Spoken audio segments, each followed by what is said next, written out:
Yeah, I learned my right from wrong on the song. I let my heart bleed on my sleeve through microphones. I'm trying to right my wrongs. Promise I do. I ain't trying to stay up on that wide road, cause I can't let them take my soul. Nah, nah, nah, nah, no. Oh, I can't let them take my soul. Nah, nah, nah, nah, no. Welcome back to the Urban Perspectives, where we bring you the stories that matter from those that live them. Today, I'm sitting down with two brothers who I have deep respect for, each one of them a legend in their own rights. Not only are they doing big things, but they're doing them for all of the right reasons. We've got Vinnie Brown, also known as Vin Rock, a cornerstone of hip-hop history and 1/3 of the legendary group Naughty by Nature. His story is more than just hits and accolades. It is about using his platform to give back, inspire, and build bridges between generations. And then we've got Tutt, Khalil Tutt, a leader in every sense of the word. Khalil's the visionary behind New Directions, a program that's changing the lives by working with at-risk inner-city youth, giving them a shot at a better future. We're here to talk about the hip-hop community and how we keep pushing forward to make a real difference. Vinnie, Khalil, my brothers, associates, and friends, welcome to the show. All right, thank you. Thanks for having us. All right. Khalil, you're doing some amazing work with New Directions, helping at-risk inner-city youth to change the life trajectory of their lives and to build better futures. Can you break it down with us? What inspired you to start this organization, and what kind of impact have you had so far? Yeah, so I appreciate you definitely for having me on the show to be able to speak about New Direction and what we created in the community for our culture. What inspired me to, create a New Direction was my story, of coming up in North, the gang life and getting involved in it. And kind of like, getting myself involved and around people, as a young man, and you don't know, when you going outside, you just trying to be down, being a follower, So I found my way in a path of destruction that I didn't know existed until I had to go through it. And that's why we relate so much to these young guys, because we was done before doing the same things they trying to do, and we know how the story end. We know how the story end for a lot of them. So, when I went to prison, for a significant amount of time for a high-profile case that happened in our city where a police officer lost his life, outside of a high school, there was a lot of gang implications. I was in a gang life around the time, had a lot of power and influence that I didn't know I had. And I had a lot of people following me and, trying to protect me and moving off of my energy. My energy was, negative. I ain't know, man, being young, I ain't know I had influence. I ain't know I had, leadership. I didn't know I can be that at 14, 15, 16, or even, younger than some of these kids getting now. Let me ask you a question, interrupt you for a second.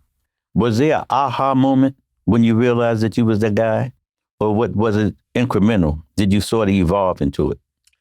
I think when the case happened for me, when I got locked up for the officer, I had to go through the trials and tribulations of going through the system, and they treated me like I was that guy when I went through there, with all the security. How old were you?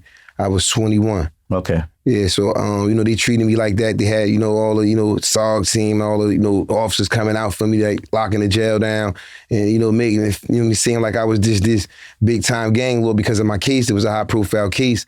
So, that right there kind of like, put me at a status amongst my homies to see me going through that, and then to be able to overcome it. That kind of put me at that, that status where I knew I was going to be able to start aspiring other leaders, under, our foundation. And I need to show some responsibility now because, it's getting bigger, then being in prison around a lot of the other big homies in there, the Black Panthers, some of those was in there, some of them Black Revolutionary brothers was in there. And, reading your book, George Jackson, was a lot of different books. I was a knowledgeable kid. So when I got to prison, I used that like as a school of change for me. Okay. And I just started learning and growing and relating more towards people who had that knowledge and understanding of who we was as a people. And I was, through the grace of God, Allah was able to, get acquitted on some of the serious charges and come home, with that legacy from that officer, going down. And I had Stain coming home and power just beating that alone. And I wanted to use it the best way possible. I didn't want to come out here and use it in the negative and get further people hurt or killed, or myself, or back in jail, because I already went through that process. And I knew it was going to be a challenge, trying to challenge all my other homies to believe what I believe, because they ain't really walked through what I walked through. I followed your case.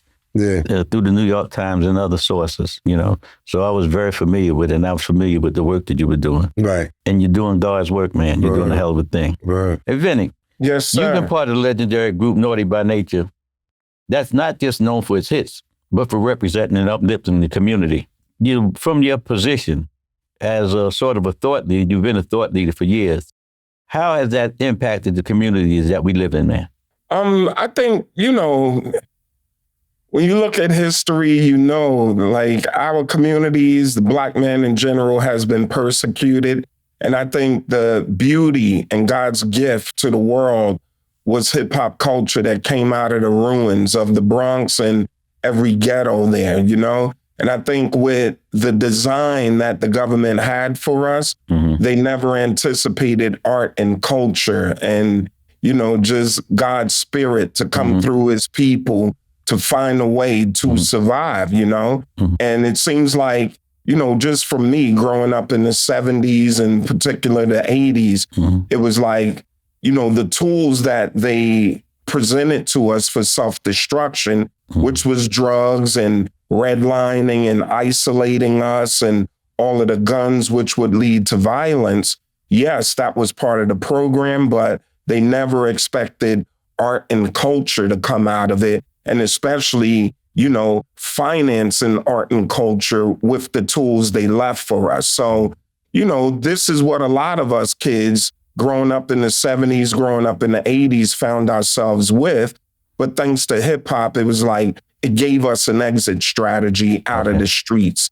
So basically, that's what we did. We used the streets to finance our way out of the setup, And once we began traveling and thanks to Queen Latifah, Flavor Unit, Mark the 45 King, their whole crew, they put us on and we were able to see and travel the world and realize that the hood and the ghetto is a lie, And I just remember personally that through my travels and we're seeing other cities and other towns, especially, we crossed over. So we got to see how the white communities celebrated their communities and they would block off their broad and marketplace and have all of these festivals and invite us out there to, just have wonderful weekends. And we were like, man, why can't we do this around our way, North and East Orange? So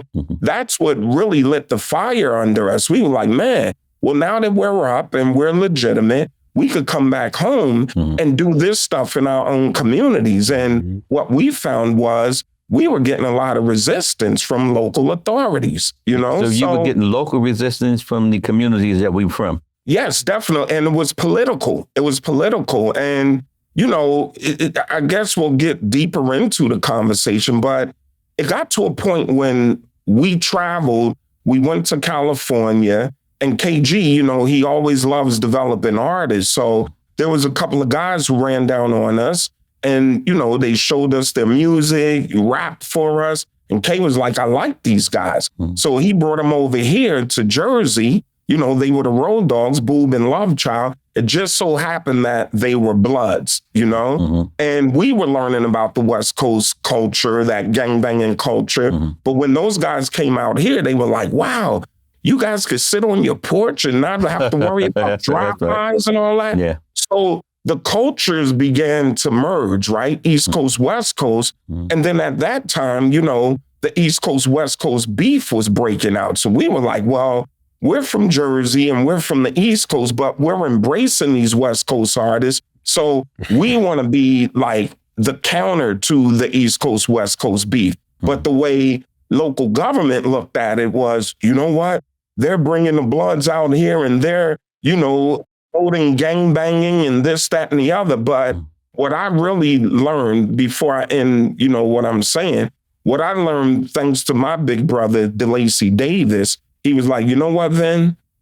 They're using your brand just as the record labels are using your brand. The record labels are using your brand to promote your music. The local government is using your brand to claim that you guys are bringing the Bloods and the Crips and you're starting all this gangbanging. And he said they're applying for federal grants, state grants in the name of gang prevention. So when you guys are going to them with all of this at youth risk, we're saying, yes, we do understand and identify that there's a problem here, But as you're saying, we do have control over this youth.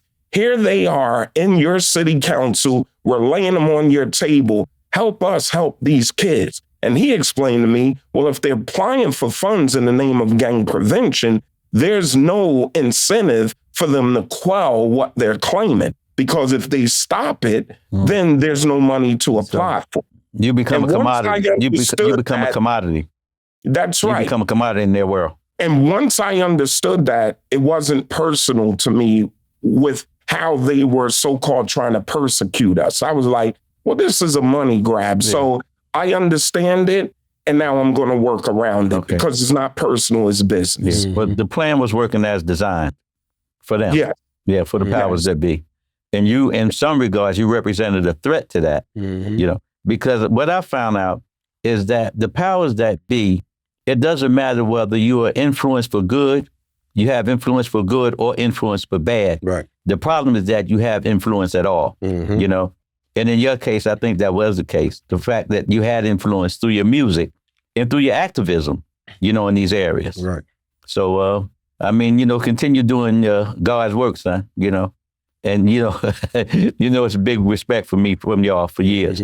I heard from you. I heard from you and Tretch, maybe when I was still up in Otisville, and y'all were about to go to China. I think this was like maybe about 4 or 5 years, even more than that. Yeah. Y'all were about to go to China, and I was on Twitter, you know. Well, and I remember, Mr. Prey, that when you put out your book, I remember there's, you know, when I was coming up, I'm not an avid book reader, but there's 2 books I remember opening up, and they just, you know, totally intrigued me. And I read the book, 2 books in one sitting. One book was LL Cool J's book, and then the other book was your book where you shouted us out, you know, Naughty by Nature. So absolutely. Those books, and I think those are probably 2 of the only books I've ever read in my life, you know? And I just in one sitting, and I'm not a reader, and I know how addictive reading is for people. So it was just like every page I turned, I was more and more and more intrigued. And then I finished the book wanting more. It was only 2 books in my life that, you know, made that happen for me. So I thank you for the shout out. Yeah, absolutely. Yeah. You know, I appreciate your legacy too. Y'all are homies, man. This is how we do it. Khalil, both of you represent different ways of inspiring change. One through music and culture, the other through community leadership. Hip hop has grown so much over the years, but there's always been this tension between the old school and the new school.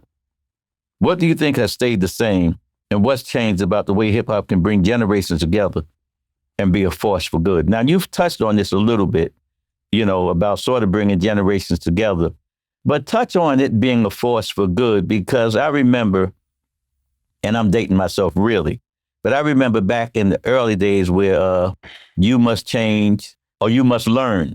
I forgot what, you know, there was KRS-One. And then I remember in the latter point, everything was gangster rap. And it's at another stage that I'm just becoming familiar with it. So for me, make the distinction and show me where it's at and where it's going, and how it can be a force for good for these our inner city youth. Or is that too many questions at one time? No, I can handle it all. You know? Go ahead, I hear you, son. So you know, I understand what you're saying, you know, and hip hop in the early days, as you explained, like from Grandmaster Flash and the Furious 5 with Melly Mel, it's like a jungle sometimes. It makes me wonder how I keep from going under. Yeah. You know, again, they never banked on culture and art, you know, regurgitating the ills that they set up, you know? So once hip hop music came out, it was used as a positive force. It's saying, hey, look at the conditions we're in, and this is what we're expressing through our art. Then with KRS-One, X-Clan, Public Enemy, Queen Latifah, the Native Tongues, the Jungle Brothers, that whole era in the early to mid 80s was all about self-awareness and Black history and the fact that we were kings and queens and we weren't the savages that, you know, they set us up to be. At a certain point, that was lucrative. However, with the design and with, you know, how they redlined us and isolated us and then segregated us and then flooded our communities with guns and drugs. Well, the art will reflect that as well. And then that's when you started seeing the NWAs with Eazy-E and Dr. Dre and these guys. They were exposing how ruthless the streets were with the new tools that were inserted in our communities. However, the record labels and the parent companies who were in charge of these voices shifted, all right? So now we got out of an era of Afrocentricity and teaching us about who we were regardless of our permanent circumstances or temporary circumstances.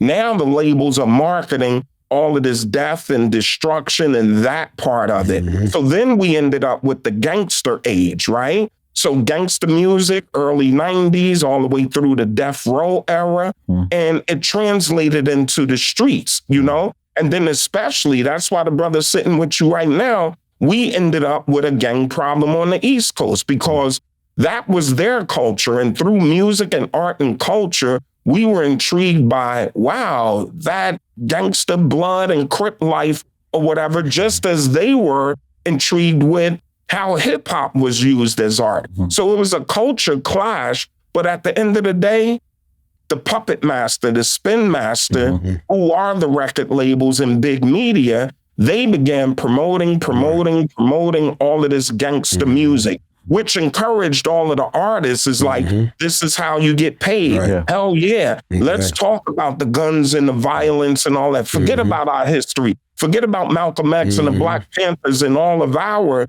soldiers who, you know, Akbar Prey and you know, the brother in Chicago there. Forget about all of those guys who were self-sufficient.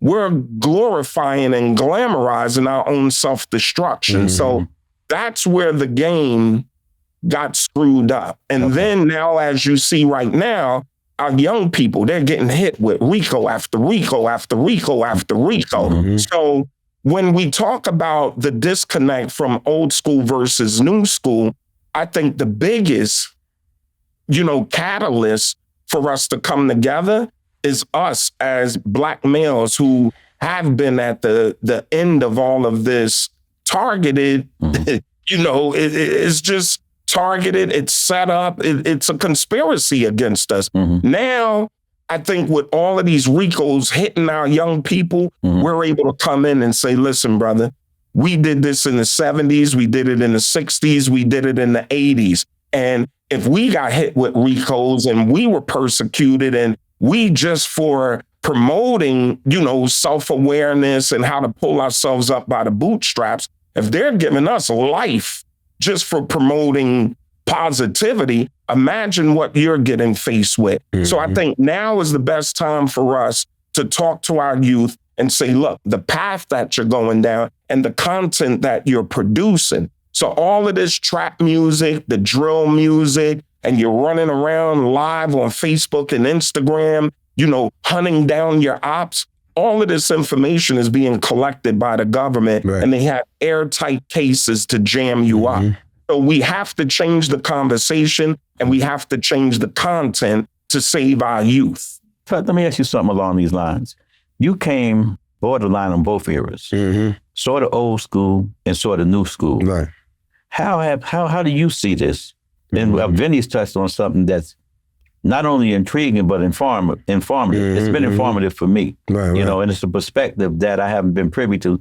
I've been away for 40 years. So most of this happened during that time period. But based upon what Vinnie is saying, how do you see this as it intersected with your life out there in the street as a former gang member and leader, former gang member and leader? Right. So I see the same thing that he was talking about as far as like, you know, with the newer generation, they got the drill stuff going on now. So they're using those platforms to like further their gang beats for other people and they got a big audience watching it. And, you know, like you said, their audience is on the YouTube. They got the people running around interviewing these kids, talking about all the legal stuff they doing, who they beefing with. You know, they talking about they smoking on people and all that. So they really out of touch with real hip hop and what, you know, hip hop really means. And that's why they not really getting nowhere with the stuff that they doing, but getting RICOs, they're not getting deals. Because a lot of people don't want to touch that now because of all the stuff he spoke about that we seen go on. You know, so it's really kind of hard, you know, with all the things we got going on now when we trying to like neutralize the gang culture, get them in the right direction, for them to push this, this music that they push it when it comes to the drill rap. And I believe the stuff that he said today, when they get out there to these young guys who see these interviews, they're going to have a better perspective on what we've been trying to tell, let them know too, about, all that information y'all giving the government, how they view our people. And if they view our young people like that, that's the future of our people. And so if we don't get them right, we ain't got no future. And hip hop can play a major part of it, because hip hop influences a lot out here. Absolutely. Everybody do stuff for hip hop, especially when it comes to the streets. As a leader, we all bear responsibility. Right. And with you, I know it can't be easy. Right. But you talked about some of the things, but give me an example of how vexing it can be with you working with some of the at-risk inner city youths and some of the dangers that's inherent in it.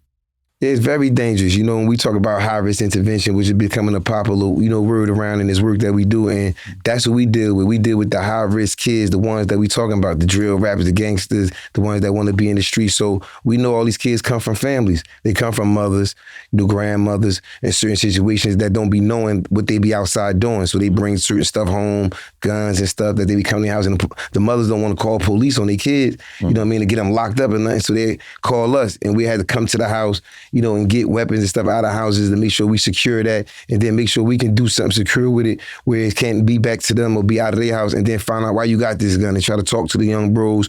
Or we get to a point where we had a situation where a young bro stole from another bro a gun or something. Now they want to get back at him, and we got to get him in the middle of that and try to get that weapon back from somebody that took a weapon, and he got a weapon, so he's strong now, so he feels tough. So we got to watch how we approach these kids. We got to be able to talk to them and bring them back to reality. So this is something that actually recently just happened.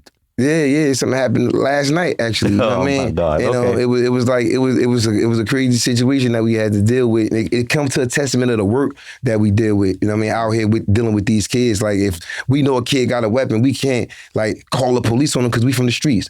You know what I mean? So we can't be a snitch. We call the police somebody, so we got to intervene with that, interact with them, because these our little homies. They come from us, and if they see that we scared of them under any circumstances, they gonna ask me to them an inch. They gonna take a mile on us. So you gotta have some type of strength and courage with dealing with it. And that last night was one of the testaments of, we could have lost our life last night. This little bro would have just been wilding all out. But we was able to get up on them, get closing up on them, get the gun up off of him, and get it safe, and be able to get his mother down there, and try to give him some services, some help, so that he won't have too much heart out here to get himself killed or do something crazy and be in jail forever. You know what I mean? But the work is definitely serious, though, man. And that's just an example of what we got to face with out here with these young guys. All right. And if I can introduce... I wanted to bring you in. Go right ahead. So, and this is the challenge these brothers are facing, and we're all facing, right? These brothers are in these streets. They're saying, we don't want to involve law enforcement while we're trying to, prevent, something devastating from happening. But what's happening right now, Mr. Prey, is informants and government, agents are at all-time high. So it's like when you're dealing in the streets and you're trying to prevent and you're trying to interject within these gangs, the challenge that we all face is you don't know how many of these kids have court cases and the government informants. You see what I'm saying? So now what you're dealing with is the government are putting together 5-10-year cases, and they're watching it all play out. And it's entrapment. So when organizations like the brother has are coming in there trying to prevent it, they're disrupting the government's cases. So not only is it dangerous for them, there may be a government informant that may turn a gun on these brothers. Years ago, the government had a program called COINTELPRO. Still existing. And that's what I'm saying. Well, not only does it still exist, it's much more insidious now than it ever was before. And they have tools now that they didn't have before. And they're employing them. Back in the day, they would try and compromise our leaders with, some sexual escapades or something like that. Now it's much more sophisticated. Entrapment is almost the least of them, because they have the technology to take your head and put it on somebody else's body. They can disseminate false news. And all of it, a lot of times, is to drive dissension between groups. To create a dissension between new directions in one hood. Right. They created dissension between the new Black Panther Party and the old Black Panther Party. Yeah. So these things are operating as designed. We have to be conscious of our enemy and how they operate now. Right. You know, so we can't take 20th century mindsets and apply it to the 21st century. Exactly. Because the playing field is completely different. Yes, sir. So in that regard, I'm glad that both of you got a chance to shed some light on it. And we're going to probably circle back to that in some regards in a minute. Now let's talk about the basketball court, Vinnie. Yes. In East Orange, named after Naughty by Nature. Yes. That's got to feel like a full circle moment for you. What does it mean to see your name and the group's legacy tied to something so tangible for the community? Oh, man, that was a super great honor. You know, thanks to the Honorable Mayor Ted Green and his entire administration. You know, again, when we were coming up, we were street kids. And once we made it, the transition into Naughty by Nature, we had previous government administrations in the city of East Orange who really didn't appreciate it, us, and or what we did and what we were doing and trying to accomplish. So no matter what our efforts were, we got nothing but resistance. And we had a very adversarial relationship with the city of East Orange. But fast forward, you know, during that time, I remember like so many people who worked for the city, who worked for law enforcement and corrections, you know, they were like, man, we would go to our seminars and then, you know, our bosses would have these meetings and put you up on a projector and do the whole family tree triangle like you guys are some notorious mobsters. And they said, I remember standing up, raising my hand and said, no, I grew up with these guys. The narrative that you're painting is straight up bullshit. This was being done by the city of East Orange at that time? Yes. So, you know, fast forward, those administrations have gone on. And now, you know, this administration are definitely comprised of all of those people who stood up for us back in the day. And I just think that it's God's will, Allah's will, that, you know what, our day will come. But the key is staying in, 10 toes down. And that's personally what I've always done. I've always loved my city of East Orange, you know, since high school.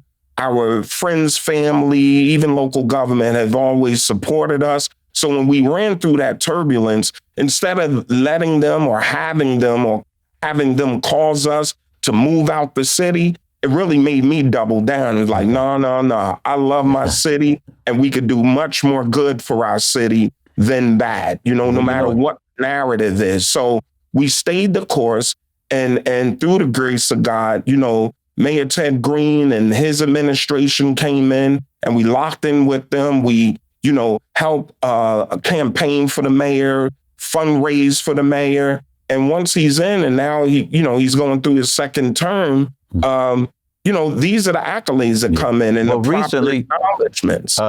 Myself and the members of my team, the Akbar Pray Foundation for Change, met with the mayor, Ted Green, and introducing some of the programs that we have on reentry and addressing the issues of inner city youth. So hopefully, inshallah, we'll get a chance to touch base. The next time I go to our meeting, we got something coming up. I want you to go along with me, man, and let's see what kind of synergy we can get within that regard going forward. Absolutely. It's beautiful, man. And now we look forward to we have brand new parks, not only just at our Oval Park, but in and around our entire city. And then we see the work that's happening, you know, in the city of Newark and everything. So we really do need to have 10 toes down because all of these cities, the inner cities, are being gentrified right now. Yeah. So the complexion, the tax base of our cities, inner cities, are going to change. So there's a reason. And I'm thinking, damn, they're putting all this money into these parks. I'm like, whoa, wait, why? How? Why all of a sudden now? But as you see, with all of this development coming in, they're not planning that for our kids to be there or, you know, for our people to be there.